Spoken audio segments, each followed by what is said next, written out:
제가 가진 성경책 246페이지입니다. 로마서 6장 1절부터 14절까지에 있는 말씀 교독하겠습니다. 제가 먼저 1절 읽겠습니다.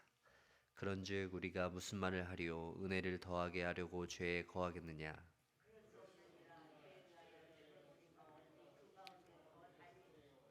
무릇 그리스도 예수와 합하여 세례를 받은 우리는 그의 죽으심과 합하여 세례를 받은 줄을 알지 못하느냐?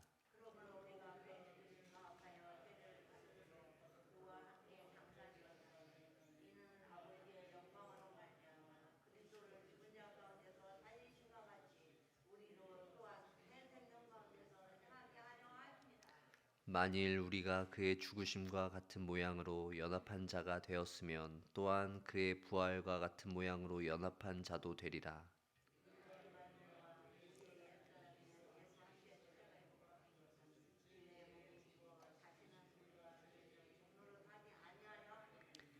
이는 죽은 자가 죄에서 벗어나 의롭다 하심을 얻었음이라.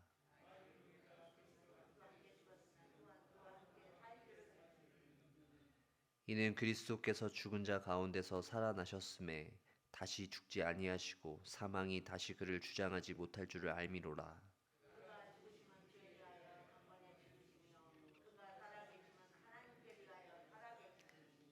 이와 같이 너희도 너희 자신을 죄에 대하여는 죽은 자요 그리스도 예수 안에서 하나님께 대하여는 살아있는 자로 여길지어다.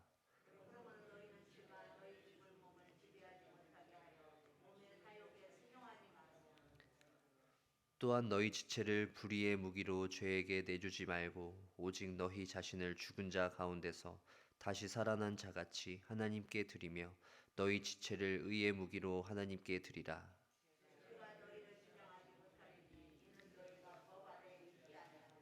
은혜 아래에 있음이라. 아멘. 오늘 저희가 묵상한 로마서 본문은 크게 네 부분으로 나누어 볼 수 있어요. 첫 번째는 1절부터 2절입니다. 죄 가운데 사는 문제가 어떤 것인가? 죄 가운데 거주하는 것이 무엇인가에 대한 내용이고요. 두 번째는 3절부터 7절입니다. 우리가 죄 가운데 이제 더 이상 거할 수 없는 이유. 예수 그리스도와 우리는 세례를 통해서 연합되어졌다라고 하는 내용을 통해서 우리가 더 이상 이제 죄 가운데 거할 수 없다라고 사도 바울이 이야기하고 있는 내용을 다루고 있고요. 세 번째는 8절부터 11절입니다. 죄 가운데 이제 거할 수 없다면 이후로 어떻게 살아가야 하는지, 이제 죄에 대하여서는 죽고 하나님께 대해서는 살아있다라고 하는 내용을 다루고 있고요. 네 번째는 이제 의의 병기로 하나님께 우리의 몸을 드려야 한다라고 하는 이런 내용으로 구분되어져 있어요. 로마서에서 바울 사도가 이 성도의 구원에 대해서 설명하면서 믿음으로 의롭게 된다라는 것을 말하고 있죠. 모든 인간은 죄인이고 결국 죄인이 의로워질 수 있는 길은 율법의 행위가 아니라 오직 믿음으로 가능하다라는 것을 설명해주고 있는 거예요. 인간의 다른 행위가 일체 허용되지 않음을 말해주고 있죠. 오직 우리의 믿음은 그리스도의 죽으심과 부활하심, 십자가에서 행하신 용서와 희생, 하나님의 사랑을 통해서 주어지는 것이죠. 바울의 이런 가르침을 듣는 사람들 중에서 특별히 이 유대인들은 자신들이 그토록 애지중지하는 이 율법을 마치 바울 사도가 아무런 소용이 없는 것처럼 말하고 있기 때문에 굉장히 그들은 그 바울의 말을, 이 바울의 가르침을 불편해했습니다. 한때 유대인 중에 유대인으로서 율법에 열심을 품었던 이런 바울이 이러한 가르침을 베푸는 것 또한 더욱더 유대인들의 심기를 건드릴 수밖에 없었던 것이죠. 그래서 5장 20절 저희가 오늘 살펴보진 않았지만 5장 20절 말씀 보시면 바울이 이렇게 말하고 있어요. 그러나 죄가 더한 곳에 은혜가 더욱 넘쳐나니 라고 가르치면서 마치 은혜가 더하기 위해서는 죄를 지어도 무방한 것처럼 오해를 가질 수 있다라는 것이죠. 그래서 유대인들은 더욱더 바울의 가르침을 공격하고 있어요. 죄가 더한 곳에 은혜가 넘쳤다면 그렇게 당신이 가르친다면 죄를 계속 지어도 되겠네요 라고 하면서 바울을 몰아붙이는 것이죠. 놀랍게도 바울 역시 그러한 유대인들의 의도를 잘 알고 있었어요. 자신의 가르침에 그런 식으로 반문할 게 뻔한 유대인들을 향해서 바울은 1절에서 이렇게 말하고 있습니다. 그런즉 우리가 무슨 말을 하리요? 은혜를 더하게 하려고 죄에 거하겠느냐?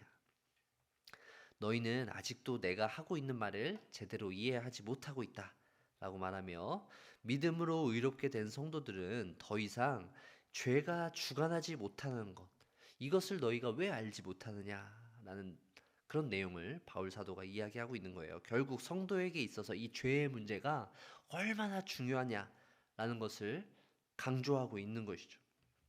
우리는 여전히 죄의 영향력 가운데 살고 있습니다. 그럴 때 우리가 어떠한 모습으로 살아가야 할지 바울이 이 로마서를 통해서 교훈하고 있는 것이죠. 죄의 지배를 받을 것인가, 아니면 우리가 은혜의 지배를 받을 것인가 라는 문제예요. 우리는 그 예수 그리스도의 십자가를 통하여서 죄의 문제가 해결되어졌습니다. 더 이상 우리는 죄인이 아닙니다. 그럼에도 불구하고 우리가 이 현실을 살아갈 때 죄의 이러한 습성들이 나타날 때 우리가 어떻게 이 죄의 문제를 해결할 것인가 라는 것이죠. 6절부터 7절 말씀도 한번 보세요. 우리가 알거니와 우리의 옛사람이 예수와 함께 십자가에 못 박힌 것은 죄의 몸이 죽어 다시는 우리가 죄에게 종노릇하지 아니하려 함이니, 이는 죽은 자가 죄에서 벗어나 의롭다 하심을 얻었습니다.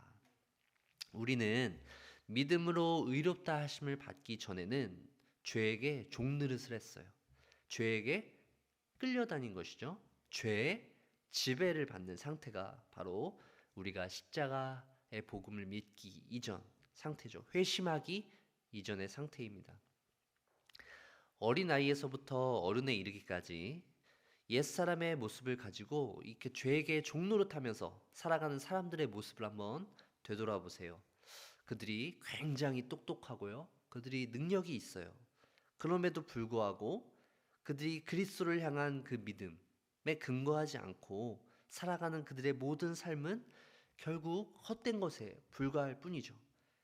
자신의 죄에 대한 본성을 깨닫지 못하고 죄에 대해서 죽는 것이 무엇인지, 그리고 구체적인 삶 속에서 죄와의 그 싸움을 싸워보지 못한, 그리고 죄의 뿌리 깊은 그 본성을 깨닫지 못한 사람들이 살아가면서 그들이 살아가는 그 모든 삶들은 얼마나 악한 영향력들을 또 주위의 사람들에게 끼치는지에 대한 깊은 깨달음이 없이는 그들이 온전한 신앙생활을 할 수 없다라는 것이죠. 이 죄에 대한 진지하고도 철저한 회개 없는 믿음은 온전치 못한 믿음이라는 것을 우리는 기억해야 합니다. 죄의 지배에서 벗어난 성도의 참된 자유와 기쁨을 맛보지 못한 채 어린아이와 같은 믿음만을 가지고 다른 사람을 판단하고 정죄하며 이 공동체의 성숙을 방해하는 모습을 저질렀던 사람들이 바로 이 유대인들이라는 것이죠. 우리는 유대인들과 같은 실수를 저질러서는 안 되는 거예요. 율법을 소유했다는 사실 자체로 하나님께서 우리에게, 우리의 조상들에게 주신 그 신의 산에서 주신 그 율법, 그것을 우리도 가지고 있다라는 그 사실 자체로 할례를 행하며 우리는 유대인이다 라고 정체성을 가지고 있었던 그 사람들, 그들은 먼저 자신들의 허물을 깨달았어야 하는 것인데 그 허물을 깨달을 수 없었어요. 아무리 노력해도 자신들의 힘과 노력으로 해결할 수 없었던 그 죄의 문제를 자신들의 능력으로 해결하는 것이 아니라 하나님 앞에 가지고 나아왔어야 하는 것이죠. 그들은, 유대인들은 그 문제를 해결하지 못했던 거예요. 죄의 지배를 벗어나 새로운 삶을 살기 위해서 그들은 많은 노력들을 했지만 그들이 율법을 의지했다라는 것이죠. 하나님을 의지한 것이 아니에요. 그들의 노력은 칭찬할 수 있으나 그들의 방법은 잘못되었다는 사실을 저희는 볼 수 있습니다. 율법의 행위와 노력으로 그 어떤 노력을 할지라도 인간이, 죄된 인간이 구원을 얻기에는 한참 멀 수밖에 없는 것이죠. 그럼에도 불구하고 그들은 자신들의 노력을 계속해 나아갔지만 계속해서 자신들의 눈과 귀를 가리게 만들었고 하나님의 아들이신 그리스도마저 십자가에 못 박도록 내어주고 말았어요.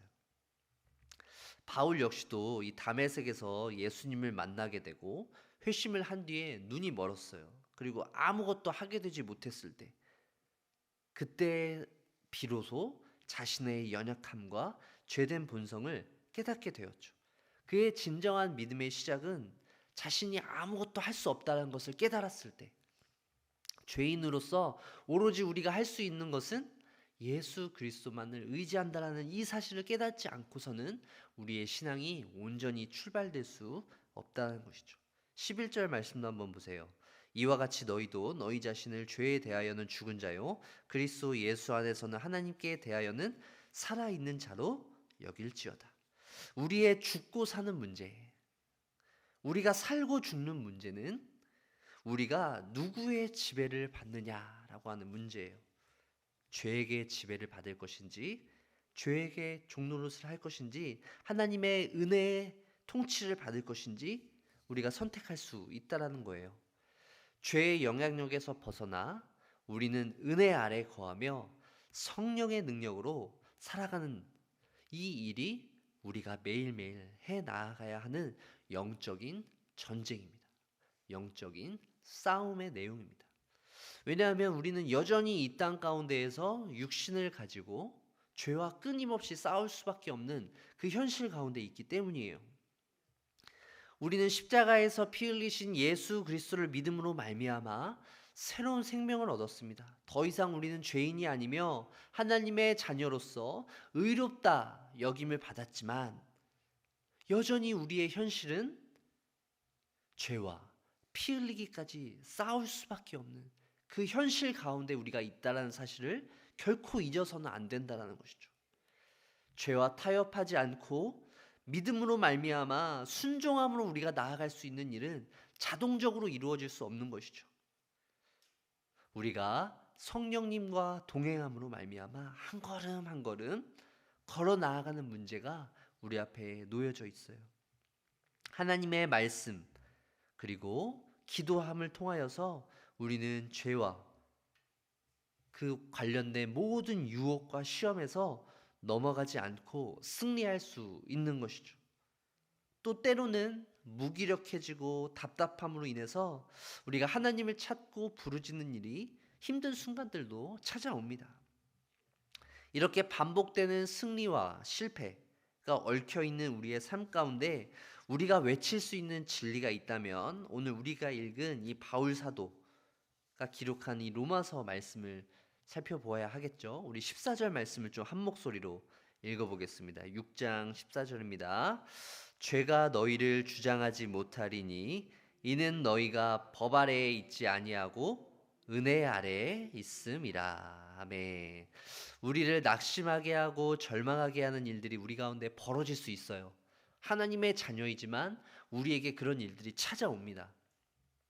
하지만 그런 일들이 찾아왔을 때 우리는 어떻게 해야 되나요?